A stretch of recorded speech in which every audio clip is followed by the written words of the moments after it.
यदि आप यूपी के वृद्धा, विधवा या दिव्यांग पेंशनधारी है, उन 1 करोड़ प्लस पेंशनधारियों में से है जो अपना अप्रैल, मई और जून किस्त यानी कि 4500 रुपये बढ़ी हुई राशि का इंतजार कर रहे हैं, तो आप सभी का हम स्वागत करते हैं हमारे इस वीडियो में। इस वीडियो में हम आप सभी को बताएंगे कि फाइनली आप सभी के बैंक खाते में कब से आपका अप्रैल, मई, जून किस्त देखने को मिलेगा। वही जनवरी, फरवरी, मार्च का भुगतान फरवरी महीने से ही शुरू हो चुका था, लेकिन कुछ वृद्धजन ऐसे हैं जिन्हें अब तक उनका जनवरी, फरवरी, मार्च महीने का राशि यानी कि 3000 रुपये उनके खाते में नहीं मिले हैं। तो जल्द उनके खाते में 3000 प्लस 4500 यानी कि 7500 रुपये मिलने जा रहा है। वहीं क्या पिछला भुगतान पैटर्न में जैसे पहले विधवा पेंशन, उसके बाद दिव्यांग,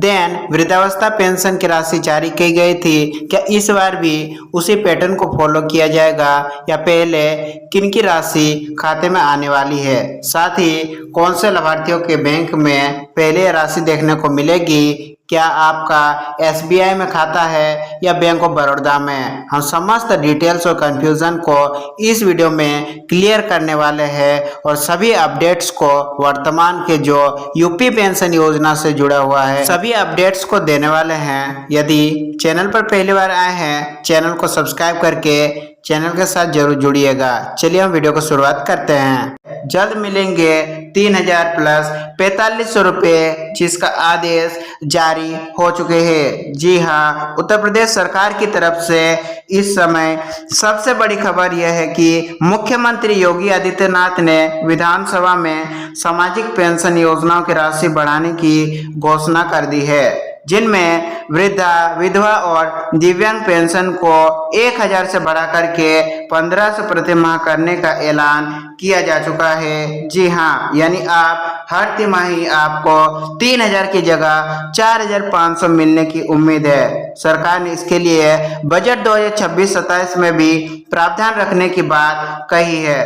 कई जिलों से जो जानकारी सामने आई है उसके अनुसार जनवरी, फरवरी, मार्च 2026 के किस्त 3000 अभी भी हजारों वृद्धजनों के खाते में नहीं पहुंची है, जिसका अपडेट हमने अपने पिछले यूपी पेंशन अपडेट वीडियो में दे दिया था।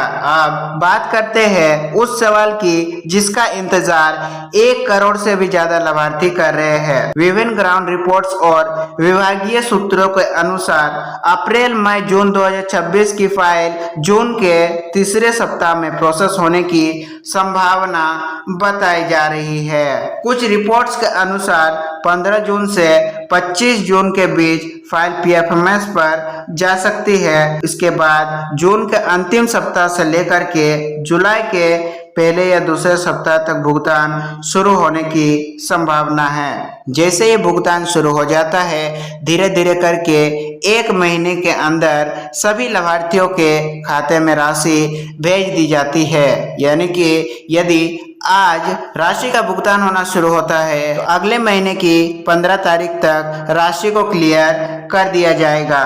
रिपोर्ट्स के अनुसार पहले चरण में विधवा पेंशन की राशि, दूसरे चरण में दिव्यांग और कुष्ठावस्था पेंशन एक साथ जारी की जाएगी, तीसरे और अंतिम चरण में वृद्धावस्था पेंशन की राशि जारी होने की संभावना बताई जा रही है।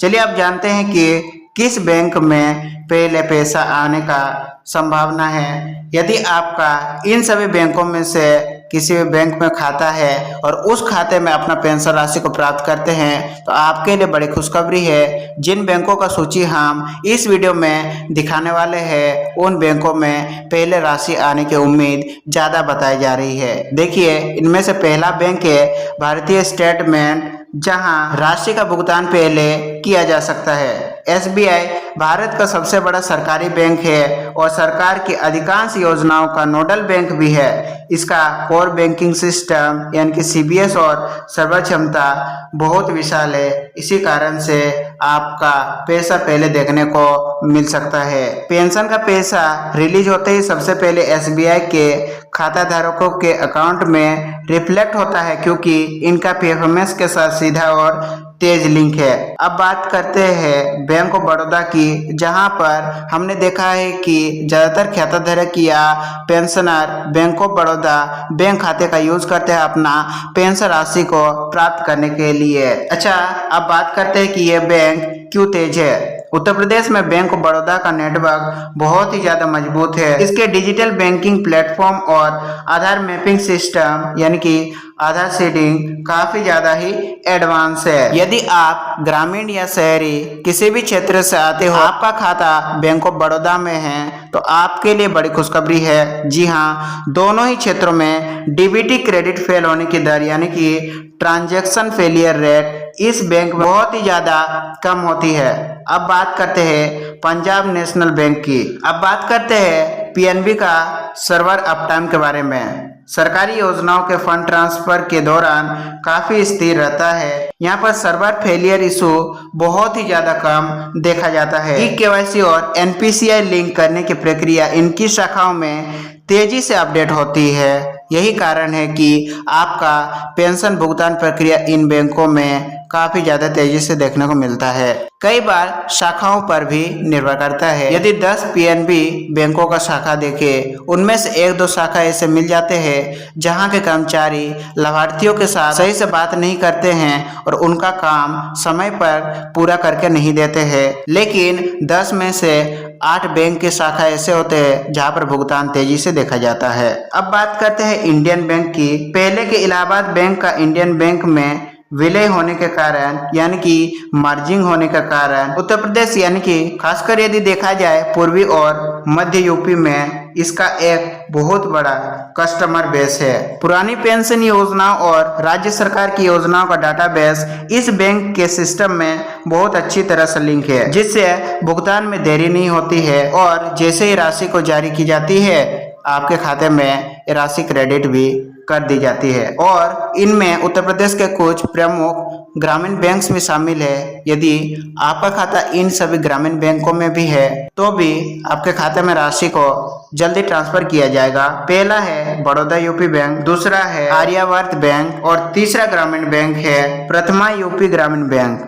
यदि आपका इन 3 ग्रामीण बैंक में खाता है तो आपकी भी पेंशन राशि जल्दी ही आपके खाते में देखने को मिलने वाली है। यूपी की सभी सामाजिक पेंशन योजनाएं पीएफएमएस और डीबीटी सिस्टम के माध्यम से भेजी जाती है, यानी कि जिस भी लाभार्थी का बैंक खाते में आधार लिंक है, एनपीसीआई मैपिंग सही है या डीबीटी एक्टिव है, ये तीनों चीजों में से यदि सभी चीजें सही है तो ही आपके खाते में राशि का भुगतान पहले किया जाएगा। यदि तीनों चीजों में से कोई भी चीजें गलत पाई जाती है, यह खाता किसी कारणवश बंद या फ्रीज हो जाता है, तो भी आपका पेंशन राशि आपके बैंक खाते में देरी से देखने को मिल सकती है। यदि ये सभी चीजें सही है तो आप सभी निश्चिंत रहिए, कभी भी आपके खाते में 4500 की राशि मिल सकती है। अब बात करते हैं किन जिलों में पहले भुगतान आने की उम्मीद है। सबसे पहले गौतम बुद्ध नगर यानी कि नोएडा में राशि का भुगतान किया जाएगा।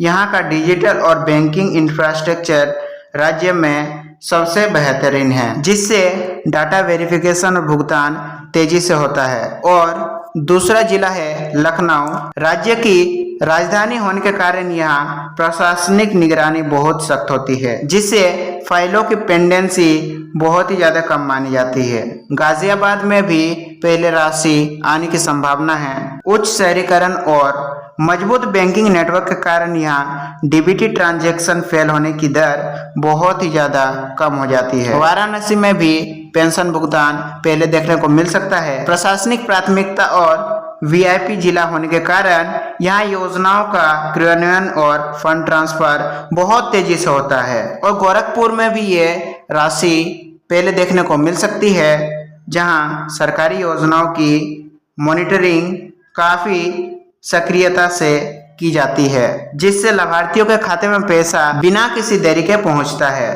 कानपुर नगर में भी राशि का भुगतान पहले किया जा सकता है, जहां की मजबूत बैंकिंग कनेक्टिविटी और सक्रिय जन सेवा केंद्र सीएससी के कारण यहां की प्रक्रिया काफी सुचारू है। प्रयागराज और मेरठ की यदि बात करें तो ये बड़े प्रशासनिक मंडल है, जहां विभागीय अधिकारी डीबीटी क्लियरेंस और आधार मैपिंग पर विशेष ध्यान देते हैं। अब बात करते हैं 7500 रुपये एक साथ मिलने की चर्चा कितनी सही है।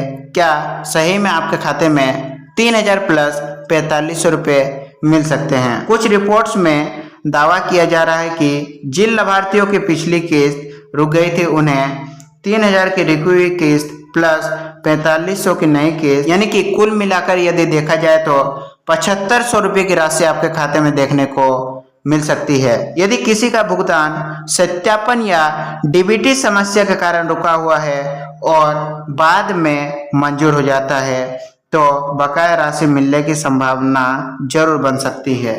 यदि इन सभी दिक्कतों में से कोई भी दिक्कत के कारण यदि आपका पैसा पिछले महीने नहीं आ पाया है तो जल्द से जल्द इन सभी समस्याओं का समाधान करवा ले, ताकि इस महीने पिछला महीना का भुगतान प्लस इस महीने का नया दर का भुगतान दोनों राशि एक साथ आपके खाते में आ सके।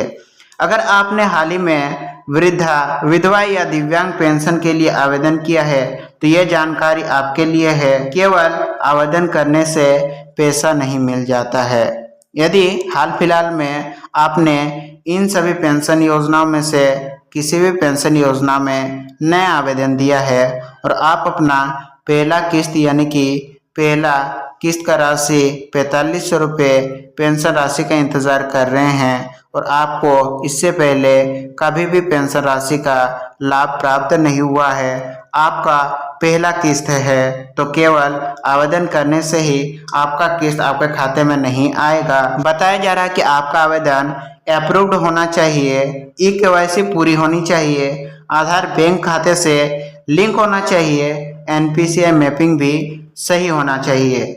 इन सभी प्रक्रियाओं के बाद ही भुगतान शुरू हो सकेगा। यदि इन सभी चीज़ों में से कोई भी चीज़ें ऐसी पाई जाती है जहां पर गड़बड़ी या त्रुटि है तो आपका पेंशन को रोका जा सकता है और वापस से आपको उस योजना में फॉर्म फिलअप करके सुधार करने की आवश्यकता पड़ सकती है। अब सरकार सत्यापन को लेकर के काफ़ी सख्त हो गई है, इसीलिए सभी लाभार्थी ध्यान दें। ई-केवाईसी और आधार डीबीटी अब सबसे जरूरी शर्त बन चुके हैं। इसके अलावा वृद्धा पेंशन के लिए उम्र संबंधी दस्तावेजों की जांच भी बढ़ा दी गई है। कई जगहों पर केवल आधार कार्ड की जन्मतिथि पर्याप्त नहीं मानी जा रही है।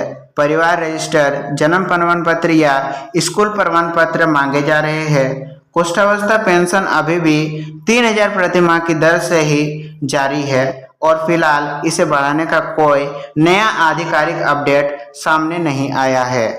फिलहाल अभी कोई भी ऐसा आधिकारिक अपडेट नहीं आया है कि कुष्ठावस्था पेंशन को 3000 से बढ़ा करके 4500 या 5000 प्रति माह किया गया हो या किया जाएगा। यदि भविष्य में ऐसा होता है तो हमारे इस चैनल के माध्यम से आप सभी को सबसे पहले अपडेट यानी कि सूचित करने का प्रयास किया जाएगा। हम मिलेंगे अगले हफ्ते उत्तर प्रदेश पेंशन योजना से जुड़े महत्वपूर्ण और बड़े अपडेट्स के साथ। तब तक के लिए आप सभी का धन्यवाद कि आप सभी हमारे वीडियो में अंत तक जुड़े रहे और हमारे वीडियोस का अपडेट्स का लाभ प्राप्त कर सके। यदि जानकारी सही लगी हो तो अपने दोस्तों और मित्रों के साथ भी साझा कीजिएगा, या कोई भी उत्तर प्रदेश के पेंशनर है जो इन सभी अपडेट्स से वंचित है तो जरूर उनके साथ साझा कीजिएगा।